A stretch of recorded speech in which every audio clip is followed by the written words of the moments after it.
Hi అండి, అందరూ బాగున్నారా? నేను చికెన్ రెసిపీ చెప్తున్నాను.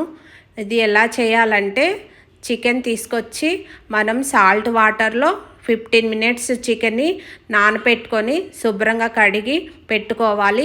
కళాయి తీసుకొని కళాయిలో ఆయిల్ వేసి తగినంత ఉప్పు, పసుపు, కారం, 2 స్పూన్లన్నర కారం, అల్లం పేస్ట్ ముద్ద వేసేసి చికెన్కి మంచిగా ఈ మసాలా పట్టేటట్టు కలుపుకొని పక్కకు పెట్టుకోవాలి. తర్వాత స్టవ్ వెలిగించి కళాయి పెట్టిన తర్వాత తగినంత ఆయిల్ వేసి ఉల్లిపాయ, పచ్చిమిర్చి, కరివేపాకు సన్నగా కట్ చేసుకునే కళాయిలో వేసేసి కొంచెం మగ్గనిచ్చి చికెన్ కూడా వేసేసేయాలి. మ్యాగ్నేట్ చేసింది వేసిన తర్వాత చక్కగా ఉడుకుతూ ఉంటుంది. చికెన్ ఉడికిన తర్వాత 2 టమాటోలు సన్నగా కట్ చేసి పెట్టుకున్నది చికెన్లో వేసేసి ఒక 5 మినిట్స్ ఉడికించిన తర్వాత టమాటాలు మెత్తగా మ్యాష్ అయిపోతాయి. తగినంత వాటర్, గ్లాస్‌న్నర వాటర్ వేసి రసం చిక్కగా అయ్యేంత వరకు ఉడికించుకున్న తర్వాత ధనియాల పౌడర్ వేసి కొత్తిమీర వేసి కొంచెం సేపు ఉడికించుకున్నామంటే సింపుల్గా చికెన్ పీసులు మెత్తగా ఉడికిపోయి చాలా టేస్ట్గా కమ్మగా ఉంటుంది చికెన్.